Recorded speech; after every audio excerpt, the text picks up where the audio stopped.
আসসালামু আলাইকুম প্রিয় ফুটবল ফ্যান্স। দর্শক, আপনারা সকলে জানেন নেইমার জুনিয়র কিন্তু গত বছরের অক্টোবর মাসে উরুগুয়ের বিপক্ষে খেলতে নেমে মারাত্মক একটা ইনজুরিতে পড়েছিল, যে ইনজুরিটার নাম হলো এসিএল ইনজুরি। মূলত এসিএল ইনজুরিতে পড়লে একজন ফুটবলার হোক বা যে কোনো খেলোয়াড়ই হোক না কেন, তাকে কিন্তু ম্যাক্সিমাম 10 মাস মাঠের বাইরে থাকতে হবে, যার স্পষ্ট প্রমাণ কিন্তু নেইমার জুনিয়র। কেননা নেইমার জুনিয়র ফুটবল থেকে ছিটকে গেছেন প্রায় 9 মাস হয়ে গিয়েছে, আর নেইমার জুনিয়র এখন আবার কবে ব্যাক করবে সেটাও কিন্তু এখনও মোটামুটি নিশ্চিত নয়।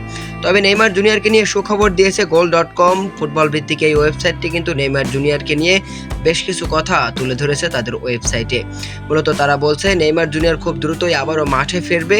সম্ভবত তারিখটা তারা ঘোষণা করে দিয়েছে সেপ্টেম্বরের 13 তারিখে আল হিলাল মাঠে নামবে আল রিয়াদের বিপক্ষে, এবং সেই ম্যাচ দিয়ে আবারও নেইমার জুনিয়র প্রত্যাবর্তন করবেন ফুটবলে।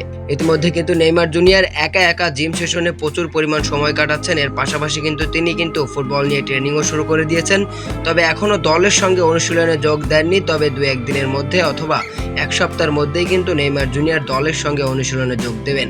তবে দলের সঙ্গে অনুশীলনে যোগ দিলেও কিন্তু নেইমার জুনিয়রের এখনই খেলা হচ্ছে না, কেননা নেইমার জুনিয়রের কিন্তু ম্যাচ ফিটনেসও ফিরে পেতে হবে। তো সেজন্যই কিন্তু একটু সময় লাগবে। আর এরই মধ্যেই কিন্তু সৌদি প্রো লিগের ক্লাব আল হিলাল নেইমার জুনিয়রকে ছাড়াই আরও 6টি ম্যাচ খেলে ফেলবে।